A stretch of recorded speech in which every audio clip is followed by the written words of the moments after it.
It's a real honor to be here today with my two presidents, President Obama and President DeGioia. And my friend David Brooks hurled the most vicious insult at me ever once when he said that I was the only person he ever met whose eyes lit up at the words panel discussion. And I have to confess that my eyes did light up when I was asked to do this particular panel discussion, and not just for the obvious reason to my left. And it's a real honor to be with you, Mr. President, or Arthur or Bob. Poverty is a subject we talk about mainly when tragic events such as those we witnessed recently in Baltimore grab our attention, and then we push it aside, we bury it, we say it's not politically shrewd to talk about it. So I salute Georgetown, my friend John Carr and Galen Carey, and all the other extraordinary people who are gathered here for the Poverty Summit from all religious traditions all over the country. Our friend Jim Wallace once said that if you cut everything Jesus said about the poor out of the gospel, you have a book full of holes. And these are evangelicals, Catholics, and others who understand what the scriptures say. Just two quick organizing points on our discussion. The first is that when it's time to go, please keep your seats so the president can be escorted out. The other is that Bob and Arthur and I all agreed that we should direct somewhat more attention to President Obama than to the other members of the panel. I just say that, I say that in advance so that you know this was our call and not some exercise in executive power. This was our, decision to do this. And in any event, we hope this will be a back and forth kind of discussion. You know, Bob and Arthur, feel free to interrupt the president if you feel like it. My first question, Mr. President, is the obvious one. A friend of mine said yesterday, when do presidents do panels? And what came to mind is the late Admiral Stockdale, who am I, why am I here? And I'd like to ask you why you decided, this is a very unusual venue for a president to put himself in. And I'd like to ask you, where do you hope this discussion will lead beyond today? And I was struck with something you said in your speech last week. You said politicians talk about poverty and inequality and then gut policies that help alleviate poverty and reverse inequality. Why are you doing this, and how do you want us to come out of here? Well, first of all, I want to thank President DeGioia, the Georgetown community, all the groups, nonprofits, faith-based groups, and others who are hosting this today, and I want to thank this terrific panel. I think that we are at a moment, in part because of what's happened in Baltimore and Ferguson and other places, but in part because a growing awareness of inequality in our society, where it may be possible not only to refocus attention on the issue of poverty, but also maybe to bridge some of the gaps that have existed and the ideological divides that have prevented us from making progress. And there are a lot of folks here who I have worked with. They disagree with me on some issues, but they have great sincerity when it comes to wanting to deal with helping the least of these. And so this is a wonderful occasion for us to join together.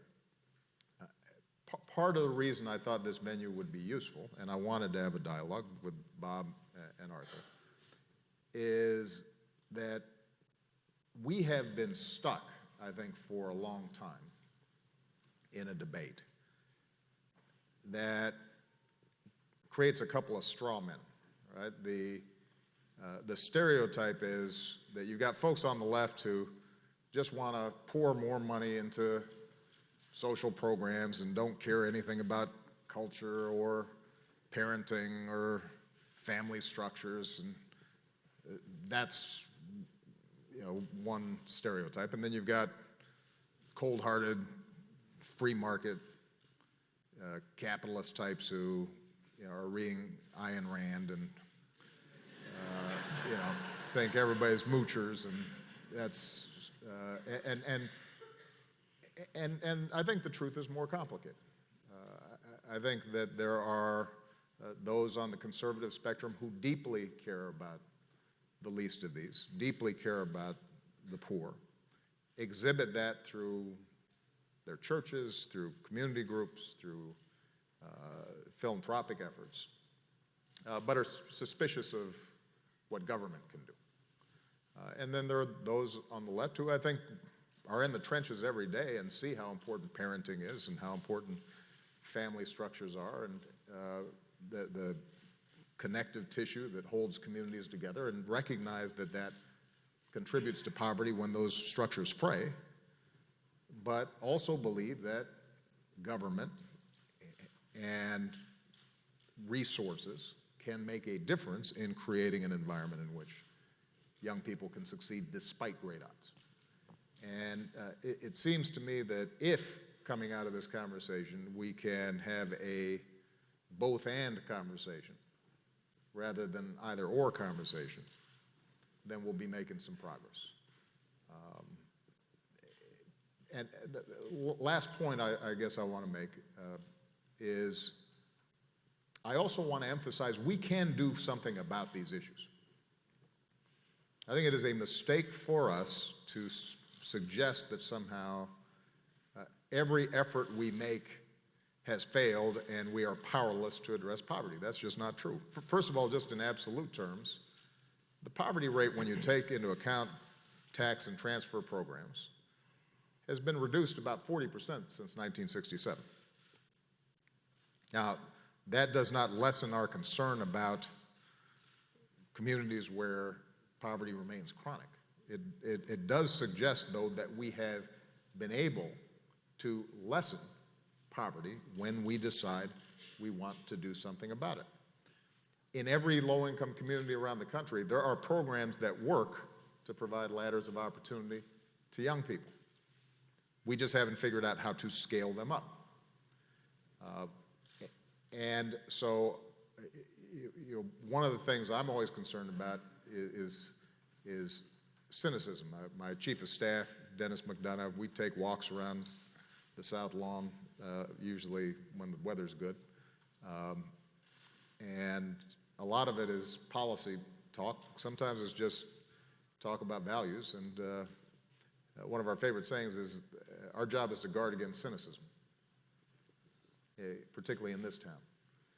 And I think it's important when it comes to dealing with issues of poverty for us to guard against cynicism and not buy the idea that the poor will always be with us and there's nothing we can do. Because there's a lot we can do. The question is, do we have the political will, the communal will, to do something about it?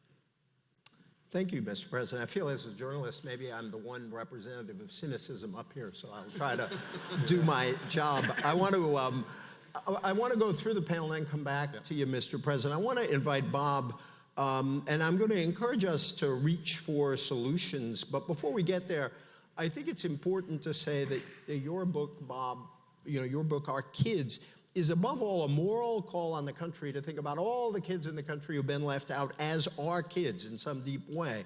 And you make the point that the better off and the poor are now so far apart that the fortunate don't even see the lives of the unlucky and the left behind. You wrote, before I began this research, I was like that. And following on what the president said, you insist that the decline in social mobility, the blocking of the American dream for so many, is a purple problem. And I may have some questions later on that, but I really would like you to lay out the red and blue components. And also, how do we break through a politics in which food stamp recipients are still somehow cast as privileged or the poor demonized? But I'd like you to lay out sort of the moral call of your book. Thanks. Thanks, E.J., and thanks to the President and to Arthur for joining me in this conversation. I think in this domain, there's good news and bad news, and it's important to begin with the bad news because we have to understand where we are. The President's absolutely right that the war on poverty did make a real difference, but it made a difference more for poverty among people of my age than it did for poverty among kids. And with respect to kids, I completely agree with the President that we know about some things that would work and things that that would make a real difference in the lives of poor kids. But what the book that you've deferred to, Our Kids, what it presents is a lot of evidence of growing gaps between rich kids and poor kids, that over the last 30 or 40 years, things have gotten better and better for kids coming from well-off homes, and worse for kids coming from less well-off homes. And I don't mean Bill Gates and some homeless person. I mean people coming from college-educated homes, their kids are doing better and better, and people coming from high school-educated homes, their kids aren't. And it's not just that there's this class gap, but the class gap on our watch, I don't mean just the president's watch, but I mean on my generation's watch, that gap has grown. And you can see it in measures of family stability. You can see it in measures of the investments that parents are able to make in their kids, the investments of money and the investments of time. You can see it in the quality of schools kids go to. You can see it in the character of the social and community support that rich kids and poor kids are getting from their communities. Church attendance is a good example of that, actually. Churches are an important source of social support for kids outside their own family, but church attendance is down much more rapidly among kids coming from impoverished backgrounds than among kids coming from wealthy backgrounds. And so I think what all of that evidence suggests is that we do face, I think, actually a serious crisis in which increasingly the most important decision that anybody makes is choosing their parents. And if like my grandchildren, they really did they were the best decision they ever made was to choose college-educated parents and great grandparents. But out there someplace else, there's another bunch of kids who are just as talented and in principle, just as hardworking, but who, happen to choose parents who weren't very well educated or weren't high income, and those kids' fate is being determined by things that they had no control over, and that's fundamentally unfair. It also is, by the way, bad for our economy, because when we have this large number of kids growing up in poverty, it's not like that's going to make things better for my grandchildren. It's going to make things worse for my grandchildren. So this is, in principle, a solution a problem that we ought to find solutions to. And historically, this is a kind of problem that Americans have faced before and have solved, and this is the basis for my optimism. There have been previous periods in American history when we've had a great gap between rich and poor, when we've ignored the least of these, in which I'm thinking of the Gilded Age at the end of the 19th century, and both of you have written about that period, in which there was a great gap between rich and poor, and we were ignoring lots of kids, especially lots of immigrant kids, and America seemed to be going to hell in a handbasket, and there was a dominant philosophy, social Darwinism, which said that it's better for everybody if everybody is selfish, and the devil take the hindmost. But that, not unlike some of the ideology of Ayn Rand that you referred to, but that period was was overcome by a reawakening of the conscience of America across party lines, with the important contribution of religious leaders and religious people to the fact that these are all our kids. And now is not the time to rehearse all the lessons of that earlier period, but I think it does actually give me grounds for hope. This is a kind of problem that we could solve as long as we all recognize that it's in everybody's interest to raise up these poor kids and not to leave them in the dust. Thank you very much. By the way, let the record show the president was not looking at Arthur when he referred to cold-hearted capitalists. But it is great to have somebody here from AEI. Well, EJ, I mean, when the president said that, I was just thinking, what was going through my head was, please don't look at me, please don't look at me. But you notice when Bob said this about the social Darwinism, he pointed at me. So I'm more outnumbered than my Thanksgiving table in Seattle. I tell you. You just have to look into your heart, Arthur. And in fact, that's kind of what I want to ask you to do here. I mean, your views on these subjects have actually changed, and I think it's one of the reasons you wanted to join us today. Back in 2010, you talked about makers and takers in society and a culture of redistribution. But in February 2014, you wrote a very important article and commentary, Be Open-Handed Toward Your Brothers. And you have said we have to declare peace on the safety net, which I think is a really important thing to say. And so, and as the president suggested, the safety net we have has actually cut poverty substantially. So Twin questions. Could you talk about how and why your own views have changed, if I fairly characterize that? And in the spirit we're celebrating here of trans-ideological nonpartisanship, now there's a mouthful for you. Yeah. In that spirit, where can Republicans cooperate with Democrats, conservatives with liberals, on safety net issues like making the earned income tax credit permanent or expanding the child tax credit? I mean, where can we find not just verbal common ground, but actual common ground to get things done for the least among us? Well, thank you, EJ, and thank you, Mr. President. It's an honor to be here and with all of you. This is such an important exercise in bringing Catholics and evangelicals together, but having a public discussion.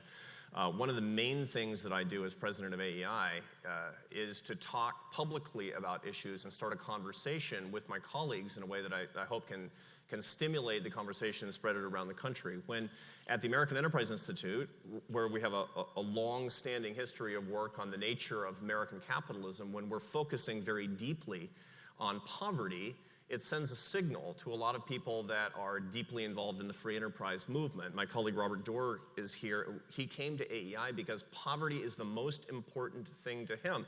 And indeed, the reason I came into the free enterprise movement many years ago is because poverty is the thing I care about the most. And in point of fact, 2 billion people around the world have been lifted up out of poverty because of ideas revolving around free enterprise and free trade and the globalization of ideas of sharing through property rights and rule of law and all the things that the president is talking about in policy debates right now.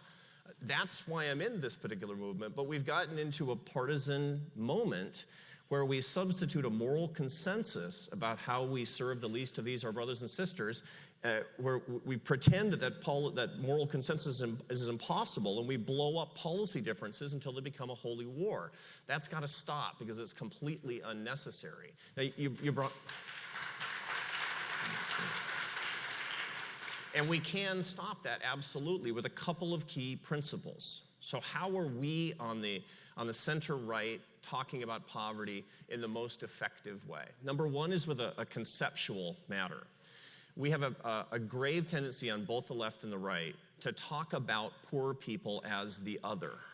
Remember in Matthew 25, these are our brothers and sisters. Jim Wallace and I have this road show. We go to campuses and everybody wants to set us up in right-left debates, and it never works out because it turns out we both have a commitment to the teachings of the Savior when it comes to treating the least of these, our brothers and sisters.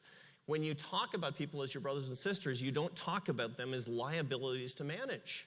They're not liabilities to manage. They're assets to develop because every one of us made in God's image is an asset to develop. That's a completely different approach to poverty alleviation. That's a human capital approach to poverty alleviation. That's what we can do to stimulate that conversation on the political right just as it can be on the political left.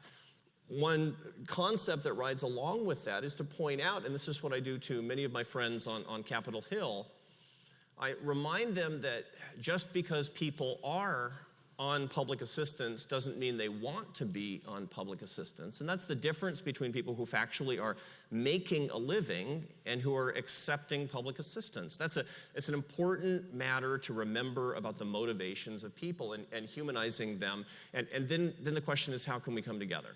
How can we come together? I have indeed written that it's time to declare peace on the safety net. And I say that as a political conservative. Why? Because Ronald Reagan said that. Because Friedrich Hayek said that. This is not a radical position. In fact, the social safety net is one of the greatest achievements of free enterprise. That we could have the wealth and largesse as a society, that we can help take care of people who are poor that we've never even met. It's ahistoric. It's never happened before. We should be proud of that.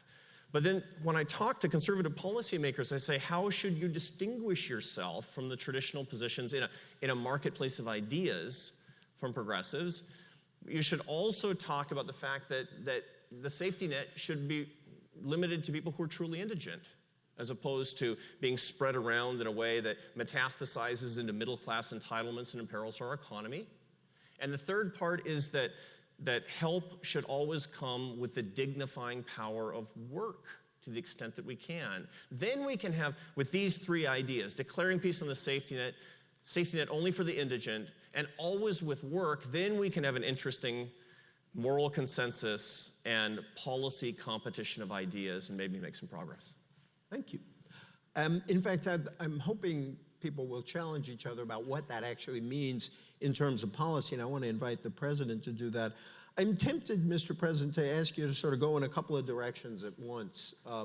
One is I am, again, hoping that you can enlist Arthur as your lobbyist on this.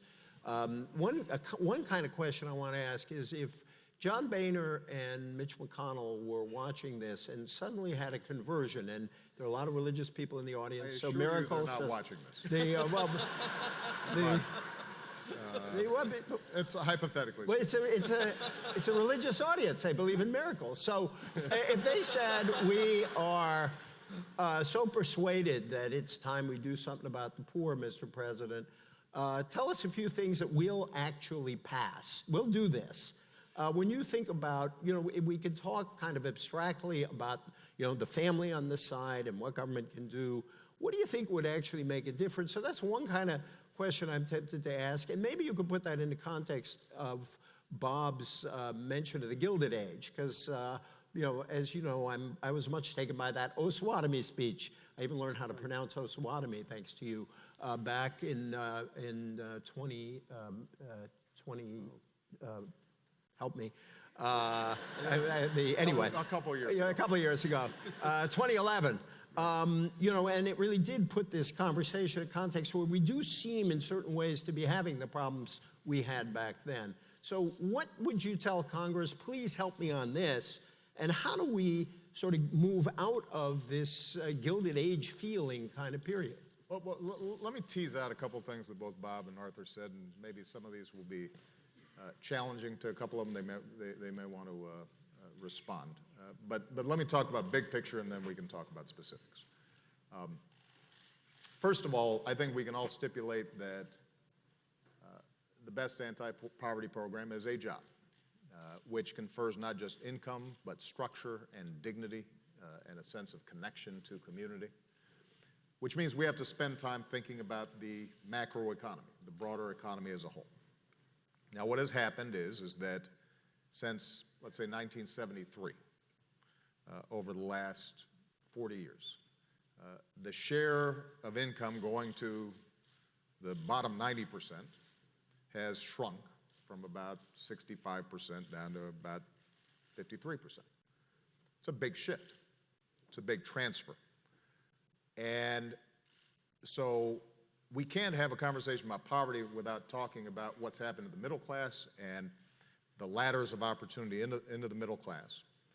And when I read Bob's book, the first thing that strikes you is when he's growing up in Ohio, he's in a community where the banker is living in reasonable proximity to the janitor at the school. The janitor's daughter may be going out with the banker's son. There are a set of common institutions. They may attend the same church. They may be a member of the same Rotary Club. They may be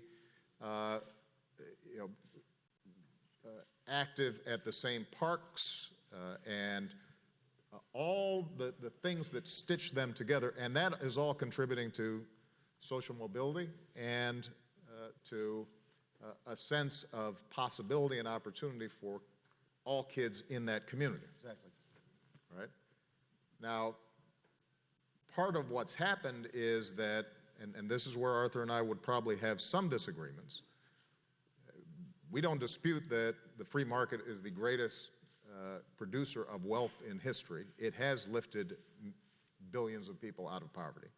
We believe in property rights, rule of law, so forth.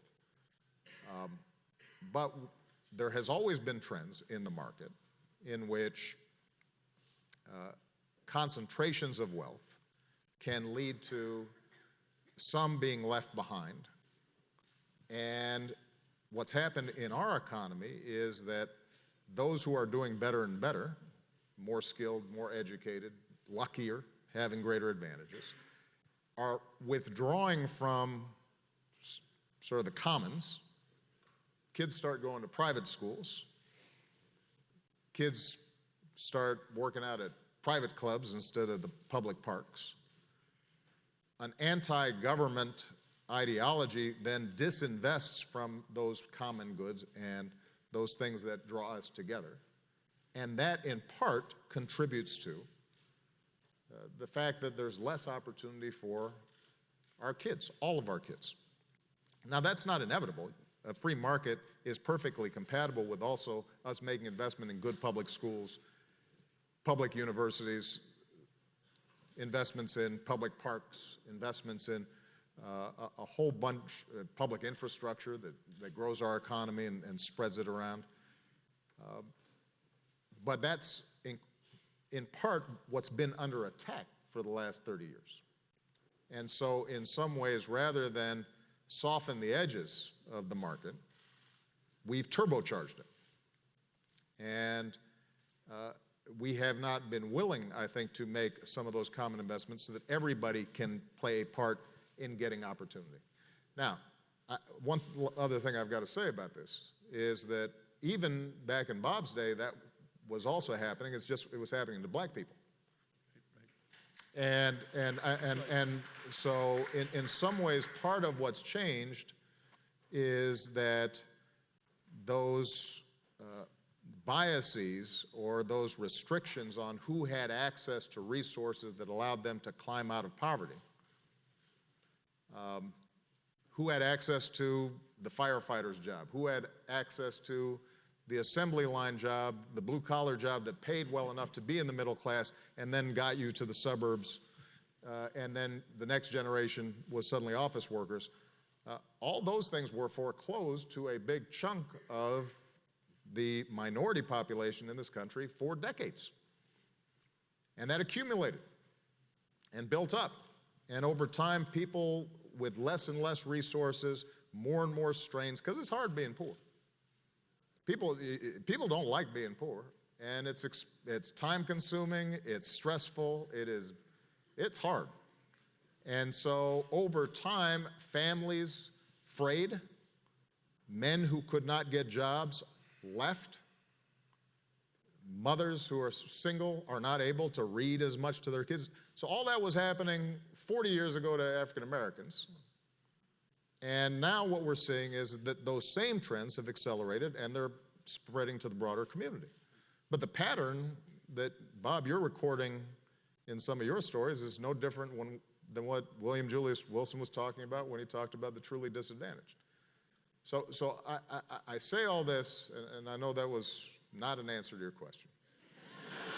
I will be willing to answer, but I think it is important for us at the outset to acknowledge, if in fact we are going to find common ground, then we also have to acknowledge that there are certain investments we are willing to make as a society as a whole in public schools and public universities, in today, I believe, early childhood education, in making sure that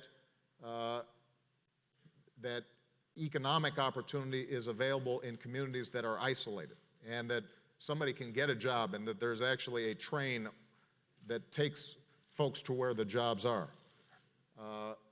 That broadband lines are in rural communities and not just in cities. And those things are not going to happen through market forces alone. And if that's the case, then our government and our budgets have to reflect our willingness to make those investments. If we don't make those investments, then we could agree on the Earned Income Tax Credit, which I know Arthur believes in. We could agree on home visitation for low-income parents. All those things will make a difference, but the broader trends in our society will make it harder and harder for us to deal with both inequality and poverty. And so I think it's important for us to recognize there is a genuine debate here, and that is, what portion of our collective wealth and budget are we willing to invest in those things that allow a poor kid, whether in a rural town or in Appalachia or in the inner city, to access what they need both in terms of mentors and social networks, as well as decent books and computers and so forth, in order for them to succeed along the terms that Arthur discussed. And right now, they don't have those things, and those things have been stripped away. You look at state budgets, you look at city budgets, and you look at federal budgets, and we don't make those same common investments that we used to, and it's had an impact. And we shouldn't pretend that somehow we have been making those same investments. We haven't been.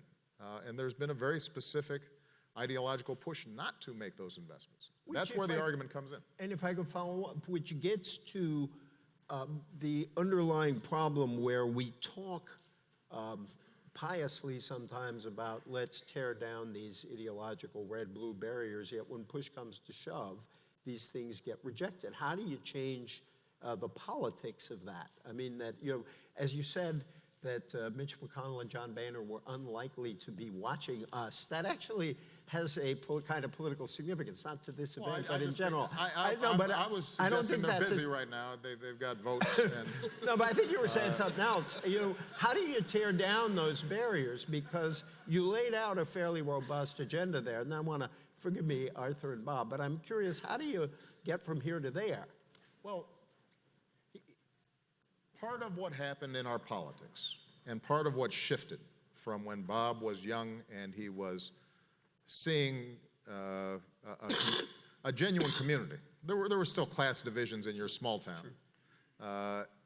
There were probably certain clubs or certain activities that were still restricted to the banker's son as opposed to the janitor's son. But it was more integrated. Part of what's happened is that elites in a very mobile, globalized world are able to live together away from folks who are not as wealthy. And so they feel less of a commitment to making those investments. In that sense, sort of what used to be racial segregation now mirrors itself in class segregation and this great sorting that's taken place. Now that creates its own politics, right? I mean, there's some communities where I don't know, not only do I not know poor people, I don't even know people who have trouble paying the bills at the end of the month. I just don't know those people. And so there's a less sense of investment in those children. So that's part of what's happened. But part of it has also been, there's always been a strain in American politics where you've got the middle class and the question's been, who are you mad at if you're struggling? If you're working, but you don't seem to be getting ahead. And over the last 40 years, sadly, I think there's been an effort to either make folks mad at folks at the top or to be mad at folks at the bottom. And I think the effort to suggest that the poor are sponges, leeches, don't want to work, are lazy, are undeserving, got traction. And look, it's still being propagated. I mean, I have to say that, if you watch Fox News on a regular basis, it is a constant menu. They will find, like, folks who make me mad. I don't know where they find them, right? They're all like, I don't want to work. I just want a free Obama phone or whatever. And that becomes an entire narrative, right? That gets worked up. And you very rarely do you hear an interview of a waitress, which is much more typical, who's raising a couple of kids and is doing everything right, but still can't pay the bills. And so if we're going to change how John Boehner and Mitch McConnell think, we're going to have to change how our body politic thinks, which means we're going to have to change how the media reports on these issues and how people's impressions of what it's like to struggle in this economy looks like and how budgets connect to that. And it's a hard process because that requires a much broader conversation than typically we have on the nightly news. I'm tempted to welcome Arthur to defend his network, but instead, I want to sort of maybe invite him to an altar call here. I want to invite you to a kind of altar call, which is the president talked about some basic public investments that are actually pretty old-fashioned public investments along the lines of somebody like President Eisenhower supported a lot of those kinds of investments. Most Republican president. What? Abraham Lincoln thought things like land-grant colleges and infrastructure, investments in basic research and science were important. I suspect, Arthur, you'd agree in theory about those investments, and then the question would be, How much? how much? How much? Yeah. Sure. Look, no good economist, no self-respecting person who understands anything about economics denies that there are public goods. There just are public goods. We need public goods. Markets fail sometimes. There's a role for the state. There are no radical libertarians up here. There are libertarians who believe that the state should not exist, for example. I mean, libertarians don't think that. So we shouldn't caricature the views of others because, in point of fact, that impugns the motives. I think that what we're talking about is, one, when are there public goods? When can the government provide them? And when are the benefits higher than the costs of the government providing these things? Because in point of fact, when we don't make cost-benefit calculations, at least at the macro level, about public goods, the poor pay. This is a fact. If you look at what's happening in the periphery countries of Europe today, this is as George W. Bush used to say, this is a true fact.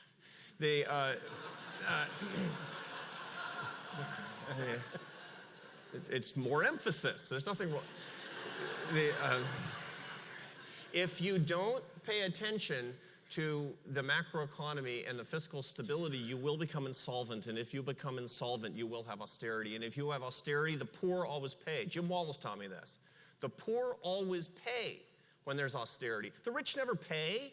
The rich never are left with the bill. It's the poor who are left with the bill. So if you join me in believing the safety net is a fundamental moral right, and it's a privilege of our society to provide, you must avoid austerity, and you must avoid insolvency. And the only way that you can do that is with smart policies. And I'm 100% sure that the president agrees with me about smart macroeconomic public policies. So I'm not caricaturing these views either. Although, can you believe he said Obama phone?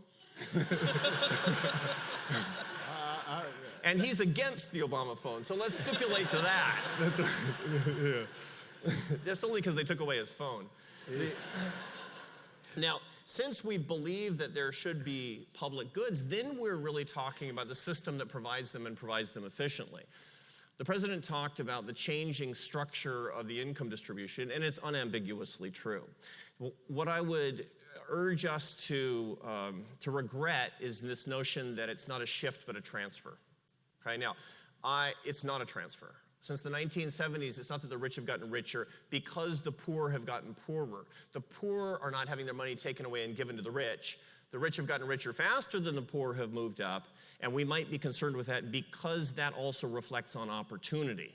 And as an opportunity society, as an equal opportunity society, we should all be really concerned with that. But to the extent that we can get away from this notion that the rich are stealing from the poor, then we can look at this, and I think, in a way that's constructive. Why? Because the rich are our neighbors, and the poor are our neighbors, and everybody else should be our neighbors, and they're all our kids. And I think getting away from that rhetoric is really important. And then the last point is actually, as we come to consensus, is remembering that capitalism or socialism or social democracy or any system is just a system. Look, it's just a system. It's just a machine. It's like your car. You can do great good with it. You can do great evil with it. It can't go uninhibited so far. It can't drive on its own. Will soon enough. The economy never will be able to. Capitalism is nothing more than a system, and it must be predicated on right morals. It must be. Adam Smith taught me that. Adam Smith, the father of modern economics, he wrote The Wealth of Nations in 1776. 17 years before, he wrote The Theory of Moral Sentiments, which was a more important book because it talked about what it meant as a society to earn the right to have free enterprise, to have free economics. And it was true then, and it's still true today. So this is why this conference is so important. This conversation with the President of the United States is so important from my point of view, I say with appropriate humility, is because we're talking about right morality toward our brothers and sisters, and built on that, that's when we can have an open discussion to get our capitalism right, and then the distribution of resources is only a tertiary question.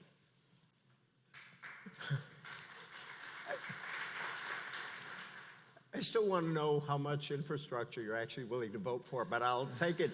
I'll take $41 billion. All right, it's a start. We can negotiate.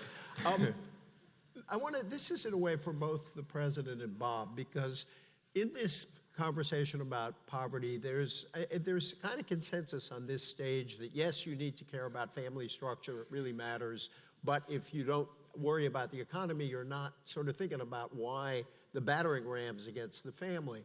And yet, this family conversation can make a lot of people feel uneasy, because it sounds like either you're not taking politics seriously or you're not taking the real economic pressures seriously.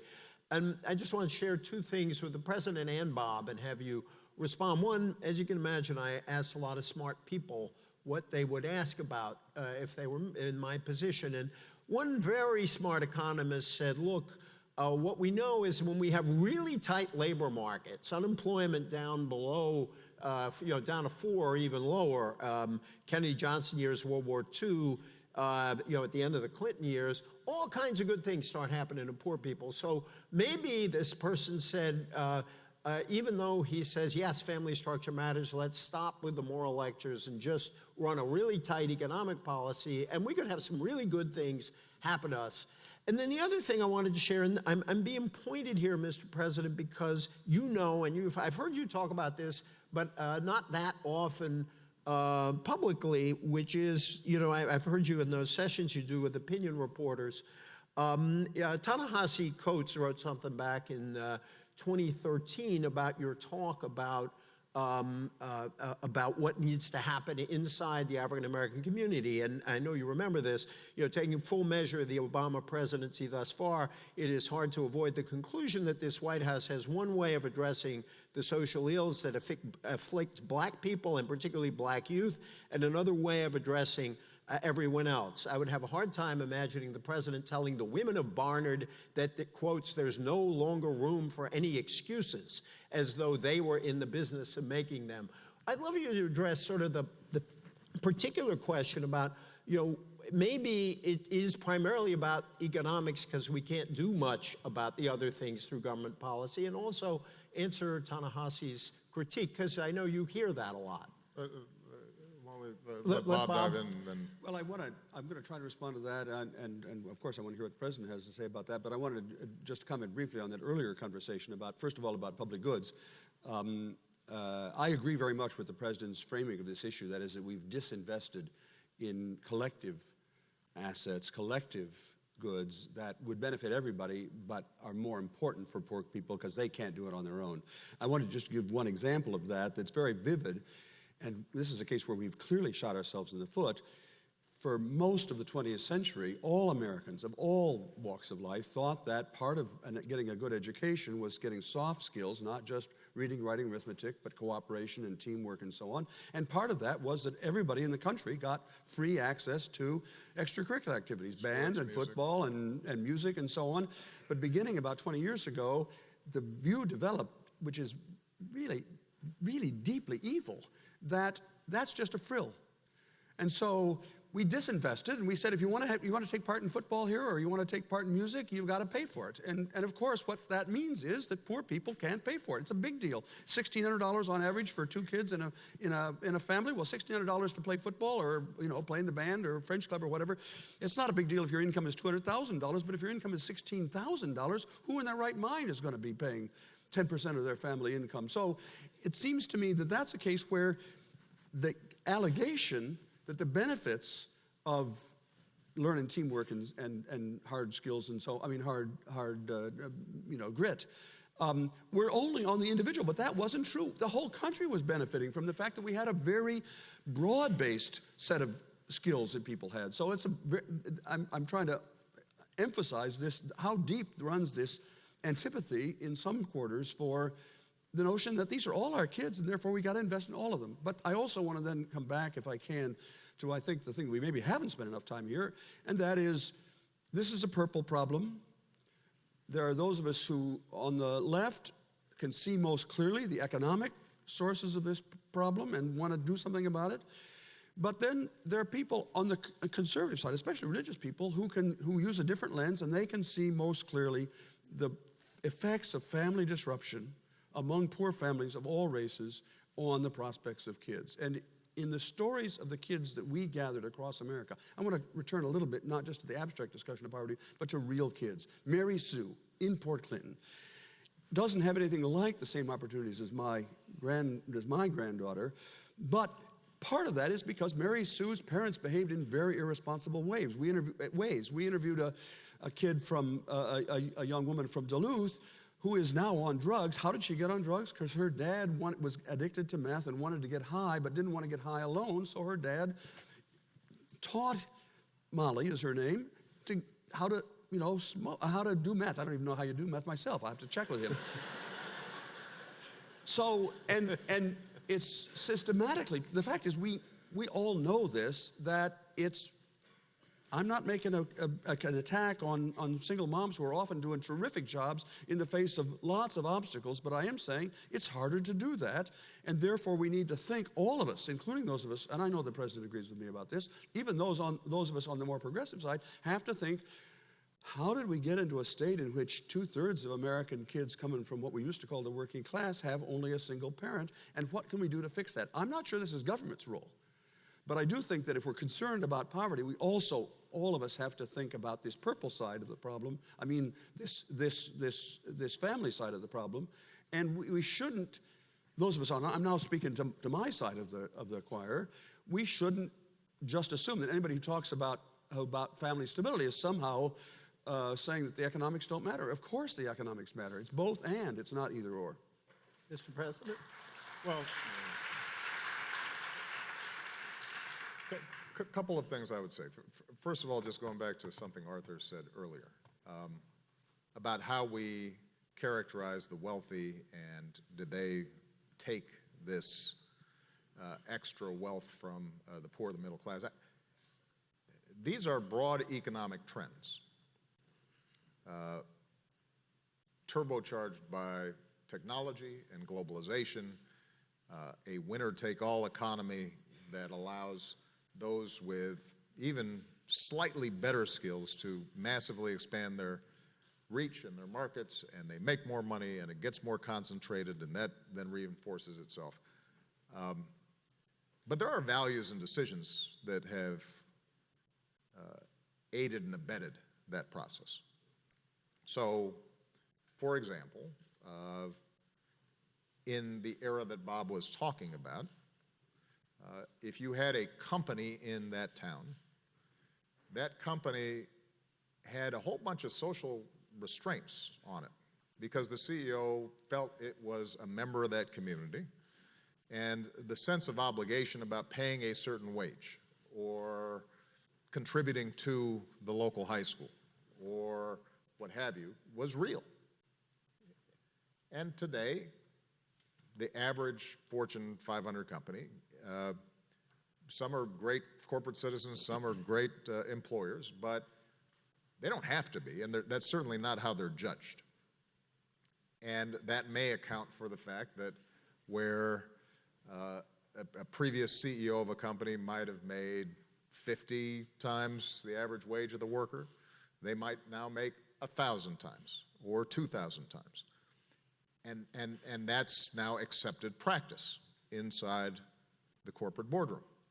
Now that's not because they're bad people, it's just that they have been freed from a certain set of social constraints.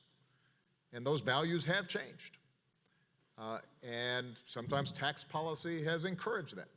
And government policy has encouraged that. And there's a whole literature that justifies that as, well, that's what you need to get the best CEO, and they're bringing the most value. And then you do tip into a little bit of Ayn Rand, which, Arthur, I think you'd be the first to acknowledge, because, you know, I'm in dinners with some of your buddies, you know, and I have conversations with them. And if they're not on a panel, they'll say, you know what, we created all this stuff, and we made it, and we're creating value, and you know, we should be able to make decisions about where it goes.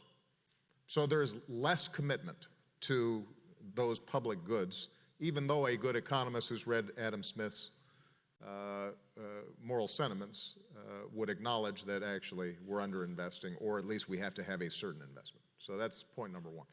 Point number two on this whole family character, values, structure issue. It's true that if I'm giving a commencement at Morehouse, that I will have a conversation with young black men about taking responsibility as fathers that I probably will not have with the women of Barnard. And I make no apologies for that. And the reason is because I am a black man who grew up without a father. And I know the cost that I paid for that. And I also know that I have the capacity to break that cycle. And as a consequence, I think my daughters are better off. And that is not something that is not something, for me to have that conversation does not negate my conversation about the need for early childhood education or the need for job training or the need for greater investment in infrastructure or jobs in low-income communities. So, look, I'll talk till you're blue in the face about hard-nosed economic, macroeconomic policies. But in the meantime, I've got a bunch of kids right now who are graduating, and I want to give them some sense that they can have an impact on their immediate circumstances and the joys of fatherhood. And we did something with my brother's keepers, which emphasizes apprenticeships and emphasizes corporate responsibility, and we're gathering resources to give very concrete hooks for kids to be able to advance. And I'm going very hard at issues of criminal justice reform and breaking this school to prison pipeline that exists for so many young African American men. But when I'm sitting there talking to these kids, and I've got a boy who says, you know what, how did you get over being mad at your dad? Because I've got a father who beat my mom and now has left. And has left the state, and I've never seen him because he's trying to avoid $83,000 in child support payments. And I want to love my dad, but I don't know how to do that. I'm not going to have a conversation with him about macroeconomics.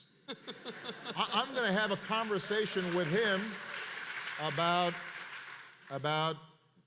how I tried to understand what it is that my father had gone through and how issues that were very specific to him created his difficulties in his relationships and his children, so that I might be able to forgive him and that I might then be able to come to terms with that. And I don't apologize for that conversation. I think, and so this is what I mean when this is where I agree very much with Bob, that this is not an either-or conversation. It is a both-and. The reason we get trapped in the either-or conversation is because all too often, not Arthur, but those who have argued against a safety net or argued against government programs have used the rationale that character matters, family matters, values matter, as a rationale for the disinvestment in public goods that took place over the course of 20 to 30 years. If, in fact, the most important thing is character and parents, then it's okay if we don't have band and music at school. That's the argument that you will hear. It's okay. Look, there are immigrant kids who are learning in schools that are much worse, and we're spending huge amounts in the district, and we still get poor outcomes. And so obviously money is not the issue. And so what you hear is a logic that is used as an excuse to underinvest in those public goods. And that's why I think a lot of people are resistant to it and are skeptical of that conversation. And I guess what I'm saying is, that, guarding against cynicism, what we should say is, we are going to argue hard for those public investments. We're going to argue hard for early childhood education because, by the way, if a young kid, 3, 4 years old, is hearing a lot of words, the science tells us that they're going to be more likely to succeed at school. And if they've got trained and decently paid teachers in that preschool, then they're actually going to get, by the time they're in third grade, they'll be reading at grade level. And those are all very concrete policies, but it requires some money. We're going to argue hard for that stuff. And lo and behold, if we do those things, the values and the character that those kids are learning in a loving environment where they can succeed in school and they're being praised and they can read at grade level and they're less likely to drop out.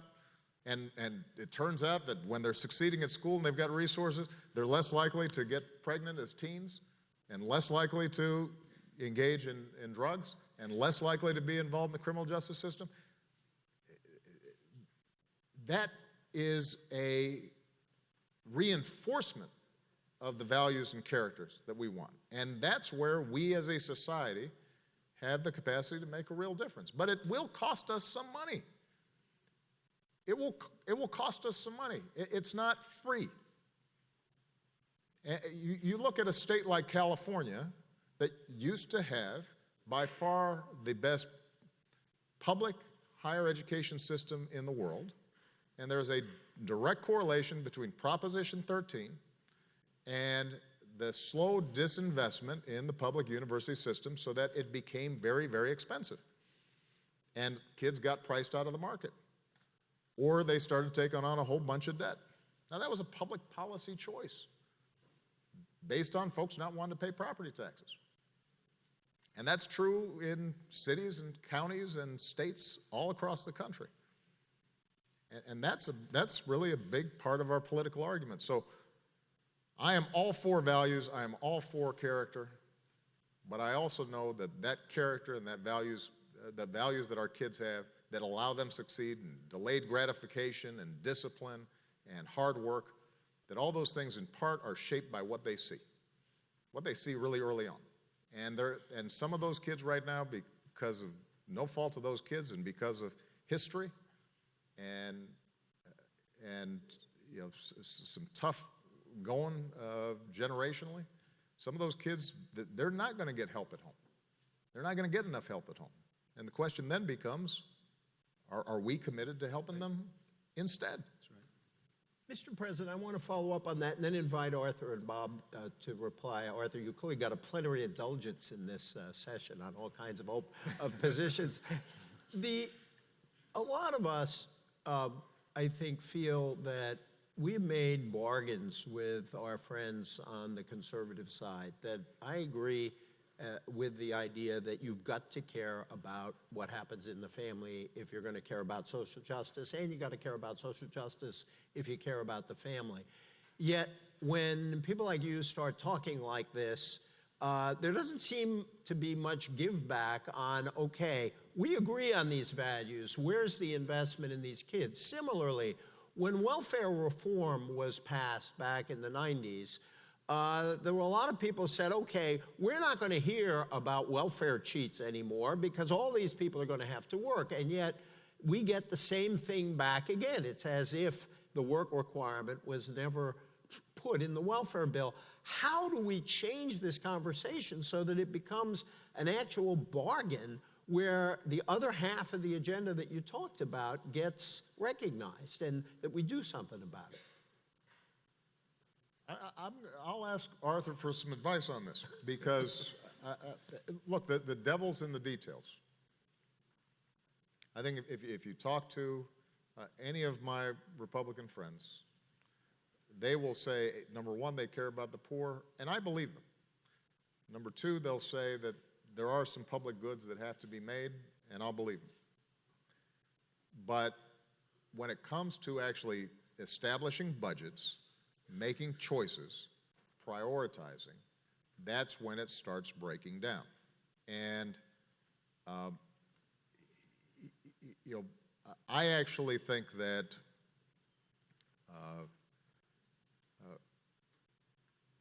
there will come a time when political pressure leads to a shift, because more and more families, not just inner city African American families or Hispanic families in the barrios, but more and more middle class or working class folks are feeling pinched and squeezed, that there will be a greater demand for some core public goods, and we'll have to find a way to pay for them. But ultimately, there are going to have to be some choices made. When I, for example, make an argument about closing the carried interest loophole that exists, whereby hedge fund managers are paying 15% on the fees and income that they collect. Yes, I've been called Hitler for doing this, or at least this is like Hitler going into Poland. That's an actual quote from a hedge fund manager when I made that recommendation. The top 25 hedge fund managers made more than all the kindergarten teachers in the country. So when I say that, I'm not saying that because I dislike hedge fund managers or I think they're evil. I'm saying that you're paying a lower rate than a lot of folks who are making $300,000 a year. You pretty much have more than you'll ever be able to use and your family will ever be able to use. There's a fairness issue involved here. And by the way, if we were able to close that loophole, I can now invest in early childhood education that will make a difference. That's where the rubber hits the road. Right? That's, Arthur, where the question of compassion and I'm my brother's keeper comes into play. And if we can't ask from society's lottery winners to just make that modest investment, then really this conversation is for show. If we can't ask that much, right? So, and that's where, and by the way, I'm not asking to go back to 70% marginal rates, which existed back in the golden days that Bob's talking about when he was a kid. I'm just saying maybe we can go up to like tax them like ordinary income, which means that they might have to pay,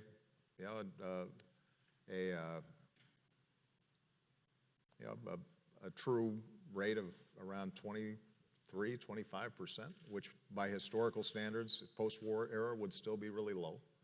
So that's the kind of issue where if we can't bridge that gap, then I suspect we're not going to make as much progress as we need to, although we can find some areas of agreement like the earned income credit, which I give Arthur a lot of credit for extolling because it encourages work and it could help actually strengthen families.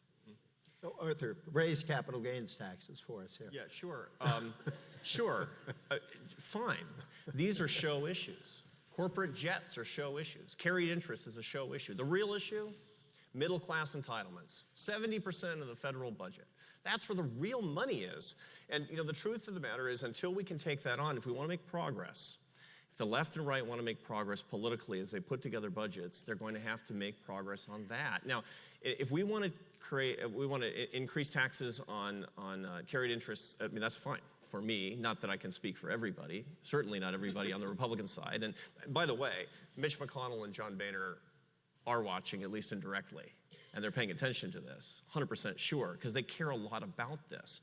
And they care a lot about both culture and economics, and they care a lot about poverty. And again, we have to be really careful not to impugn their motives. And impugning motives on the other side is the #1 barrier against making progress. Ad hominem is something we should declare war on and defeat, because then we can take on issues on their face, I think. It's really important morally for us to be able to do that. Who, by the way, were you having dinner with who was discussing Ayn Rand, and why wasn't I invited? So if we want to make progress, let's decide that we have a preference. Let's have a rumble over how much money we're spending on public goods for poor people, for sure. And Republicans should say, I want to spend money on programs for the poor, but I think these ones are counterproductive, and I think these ones are ineffective. And Democrats should say, no, they're not. We've never done them right, and they've always been underfunded. I want to have that competition of ideas. That's really productive. But we can't even get to that when politicians on the left and the right are conspiring to not touch middle-class entitlements, because we're looking at it in terms of the right saying all the money's gone on this, and the left saying all we need is a lot more money on top of these things, when most people who are looking at it realize that this is an unsustainable path. It's an unsustainable path for lots of things, not just programs for the poor. We can't adequately fund our military. I think you and I would have a tremendous amount of agreement about the misguided notion of the sequester, for lots of reasons, because we can't spend money on purpose. And that's what we need to do when we're on an automatic path to spend tons of money in entitlements that are leading us to fiscal unsustainability. We can't get to these progressive conversations where conservatives and liberals really disagree and can work together potentially to help poor people and defend our nation. But I just want to say, if the carried interest is a show issue, why can't we just get it out of the way and move forward, you know? But that's, well... Again, DJ, fine. It is real money. It's, yeah, I mean... It's real money. Let me wait, here's what I'd like to do. I think we have about 3 minutes left, so I'd like Bob to speak, and then I have one last question for the president. Well, probably all of us would agree about this. We need to a little bit rise out of the Washington bubble and the debates about these things. Of course they're important. I understand why they're important. But actually, we're speaking here to an audience of people of faith. We're speaking more largely to America. And I think we ought not to disempower ordinary Americans. If they care about these problems, Americans can change the politics that would, over the next 5 to 10 years, make a huge difference. And I'm not talking about changing Republican, Democrat. I'm talking about making poverty and the opportunity to escape from poverty a higher issue on both parties' agendas. I have some hope that that will happen. I understand, this may not be true, Mr. President, I understand that there's going to be an election next year, and... That's a true fact. That's a true fact.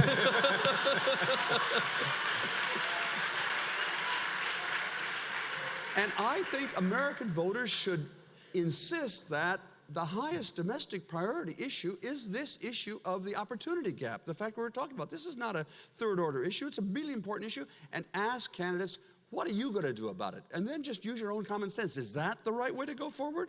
I think that we need, as a country, not just from the top down and from Washington, but from across the grassroots, to focus, and in congregations and parishes all across this country, focus on what we can do to reduce this opportunity gap in America. Mr. President, I wanted you to reflect on this religious question. I mean, one of your first salaries was actually paid for by a group of Catholic churches, something Cardinal McCarrick knows that, but not a lot of Catholic bishops notice that, you were organizing for a group of Southside churches. You know what faith-based groups can do, and I'd like to talk about sort of 3 things at the same time, which is the role of the religious community simply in calling attention to this problem, the issues of how government can cooperate with these groups, and sort of the prophetic role of these ideas for you, where your own reflections on your own faith have led you on these questions. Well, first of all, it's true. My first job was funded through the Campaign for Human Development, which was the social justice arm of the Catholic Church. And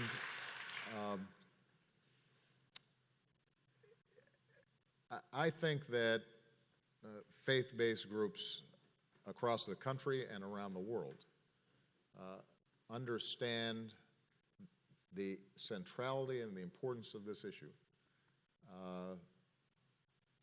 in an intimate way, in part because these faith-based organizations are interacting with folks who are struggling and know how good these people are and know their stories. And it's not just theological, but it's very concrete. they're embedded in communities, and they're making a difference in all kinds of ways. So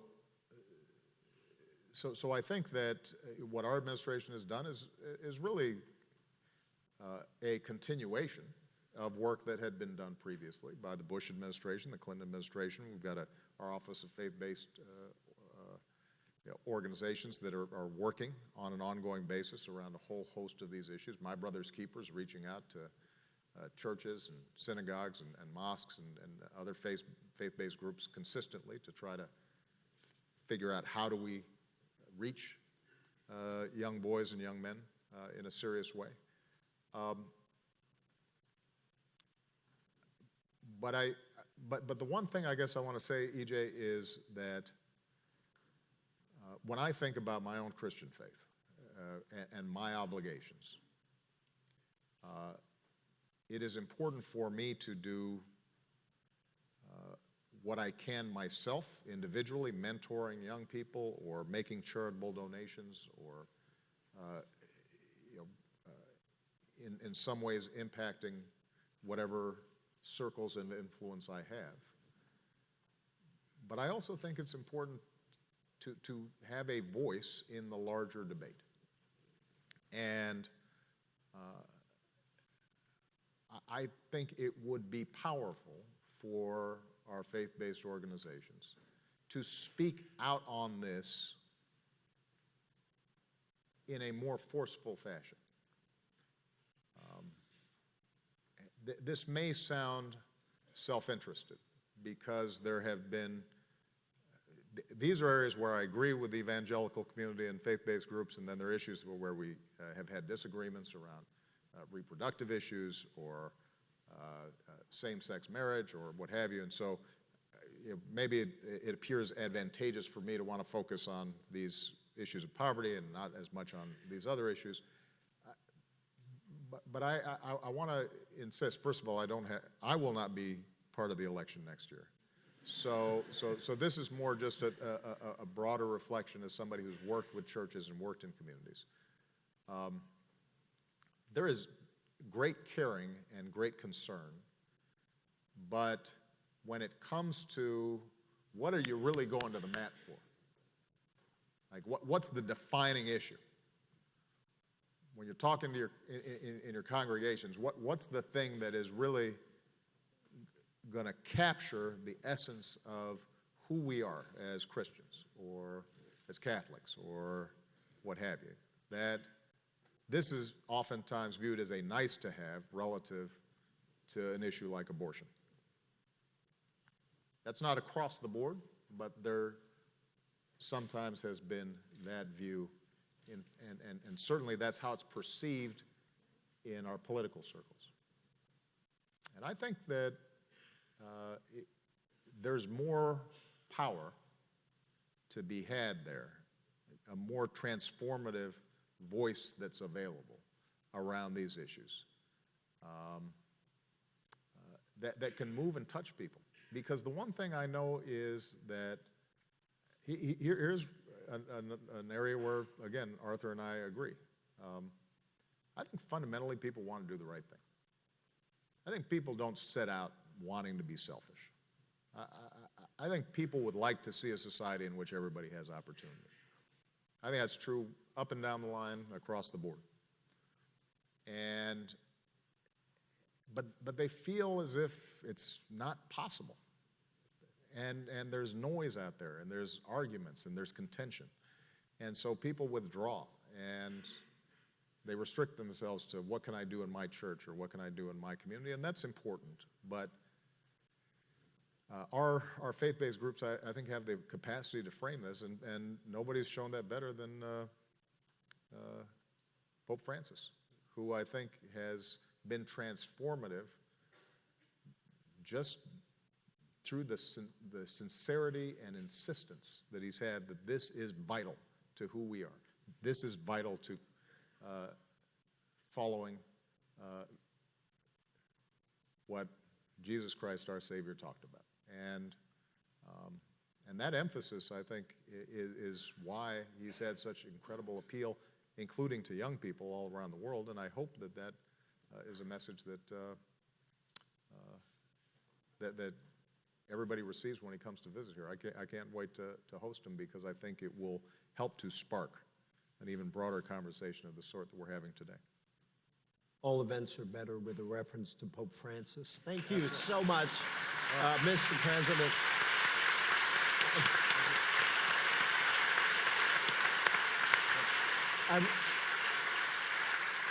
I really want to thank Arthur and Bob, and thank you, Bob, for writing this book that's moved us all, and thank you, Mr. President, for being here, and John and Galen and so many others for creating this. If I may close by simultaneously quoting Amos and Dr. King, "Let justice roll down like waters and righteousness like a mighty stream." Bless you all. Thank you, Mr. President. Thank you.